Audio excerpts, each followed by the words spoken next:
Assalamualaikum warahmatullahi wabarakatuh. Perkenalkan, kami dari kelompok 4 ingin menanggapi Waalaikumsalam. buku tentang yang berjudul Two Treatises of Government. Sebelumnya, perkenalkan dulu, nama saya Bayu Fernanda dengan NIM 204. Lanjut, teman saya.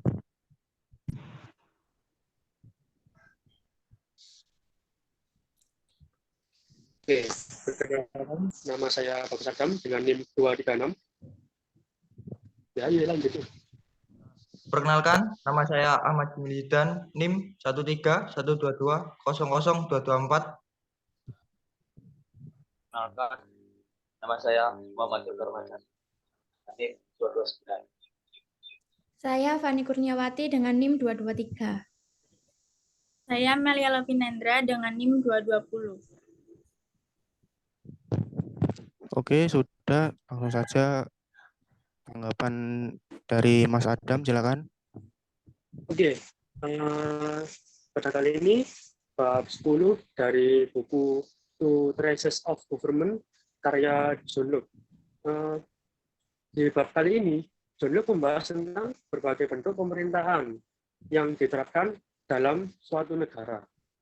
John Locke menyatakan bahwa terdapat 3 bentuk pemerintahan yang utama, yaitu monarki, oligarki, dan demokrasi.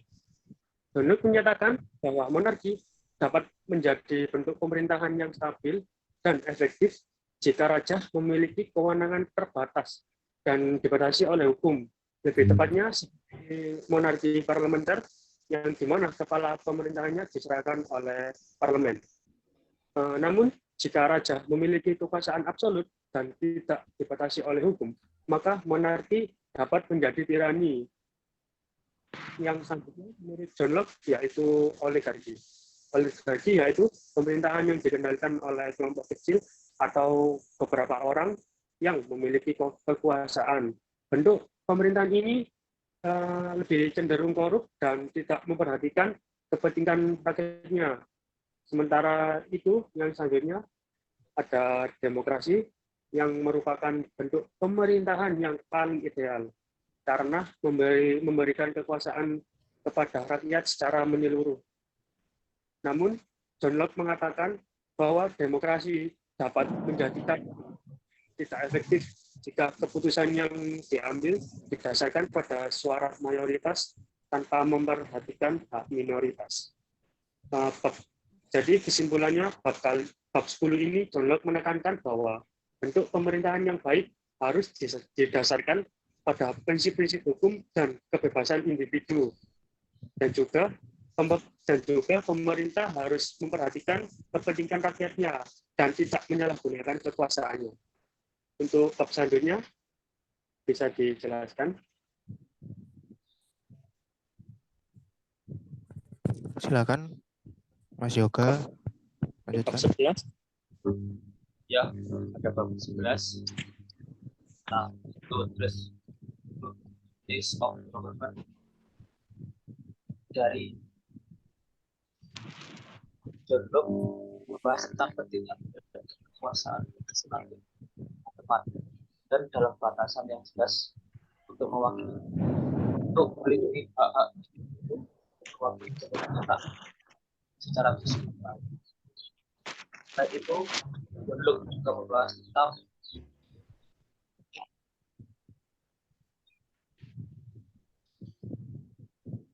kekuasaan legislatif dan kekuasaan eksekutif. Menurutnya, kekuasaan legislatif atas kekuasaan eksekutif dan hak untuk meninjau dan mengkritisi tindakan eksekutif yang mungkin melanggar hak-hak asasi manusia. Pada bab ini juga membahas tentang pilihan dan pengangkatan wakil rakyat serta tanggung jawab mereka dalam menjalankan tugas mereka sebagai anggota legislatif.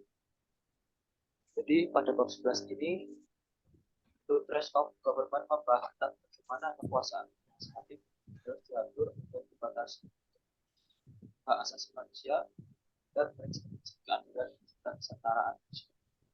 Sekian menurut tanggapan saya.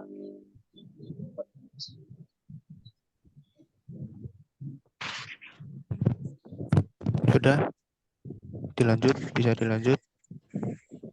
Ya, baik. Pada bab 12 ini membahas tentang secara keseluruhan menekankan pentingnya membatasi kekuasaan legislatif dalam sistem pemerintahan yang demokratis dan memastikan bahwa undang-undang yang dibuat tidak merugikan hak-hak individu atau kelompok tertentu.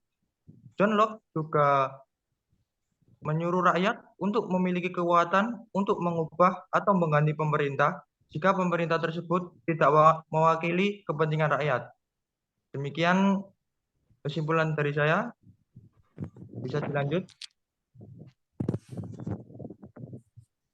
Bisa Baik, dilanjut. untuk bab ini membahas hubungan antara kekuasaan eksekutif dan legislatif dalam sebuah pemerintahan dan bagaimana kekuasaan tersebut harus disusun dan diatur agar tidak terjadi penyalahgunaan kekuasaan yang berlebih.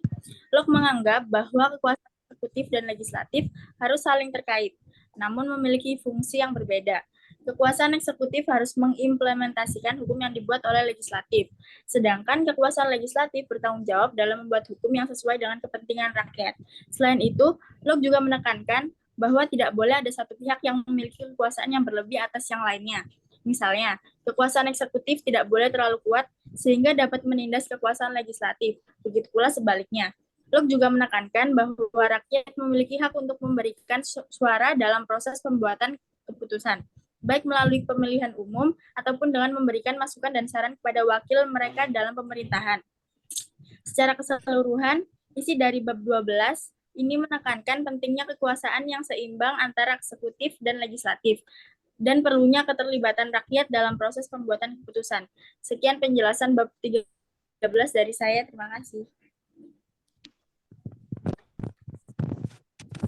Bisa dilanjut. Selanjutnya bab 14. Menurut saya, dalam 14 ini membahas tentang kekuasaan prerogatif yang dimiliki oleh penguasa atau raja. Prerogatif sendiri adalah kekuasaan yang dimiliki oleh penguasa untuk bertindak di luar hukum atau melakukan tindakan yang tidak diatur oleh hukum untuk kepentingan negara atau keadaan darurat. Dalam bab ini, Locke mengatakan bahwa kekuasaan prerogatif seharusnya tidak digunakan untuk kepentingan pribadi penguasa, melainkan hanya digunakan dalam situasi darurat atau dalam kepentingan negara. Locke menegaskan bahwa kekuasaan prerogatif harus terbatas dan harus dikendalikan oleh hukum, dan bahwa rakyat harus memiliki hak untuk membatasi kekuasaan prerogatif penguasa. Locke juga mengkritik kekuasaan prerogatif dalam bentuk penggunaan hak prerogatif oleh Raja-Raja Inggris pada saat itu, yang seringkali disalahgunakan dan menimbulkan ketidakadilan bagi rakyat. Ia menekankan bahwa kekuasaan prerogatif harus digunakan dengan bijaksana dan dalam batas-batas yang jelas untuk menghindari penyalahgunaan kekuasaan oleh penguasa.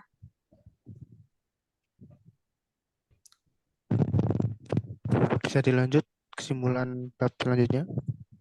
Baik, pada bab terakhir adalah bab kekuasaan orang tua, yang dimana kekuasaan yang dimiliki oleh orang tua atas anak-anak mereka. Kekuasaan ini harus dilaksanakan orang tua agar anaknya dalam melakukan tindakan dapat terkontrol supaya tidak melakukan perbuatan yang melenceng. Dalam ungkapan Locke, peran orang di sini sangat penting untuk pengawasan. Dan selanjutnya ada kekuasaan politik dan kekuasaan. Karena dalam kekuasaan politik, pemerintah akan melindungi hak-hak individu yang ada tanpa membeda-bedakan. Dan yang terakhir, ada kekuasaan despotik. Yang di sini, Locke juga menentang pendapat ini karena akan menyengsarakan individu-individu. Dan Locke juga menentang kekuasaan ini karena kekuasaan ini tanpa menghiraukan hak individu yang akan diperoleh sesuai dengan haknya. Apabila kekuasaan ini diterapkan, sudah dapat dipastikan masyarakat yang menjalaninya akan mengalami kesengsaraan. Baik. Ya. Baik, itu tadi tanggapan dari bab yang sudah dipaparkan. Dan saya di sini mau menyimpulkan dari buku yang berjudul Two Treatises of Government, atau artinya adalah dua tulisan tentang pemerintah. Di sini kesimpulannya adalah inti dari buku itu tersebut adalah Luke menyatakan bahwa pemerintah itu tugas utamanya adalah menjamin hak dasar rakyat. Berdasarkan pemikiran John Locke bahwa negara dibentuk untuk menjaga hak-hak dan kepemilikan individu, maka peran dari pemerintah harus diminimalisasi agar sesuai dengan tujuan awal dibentuknya suatu negara.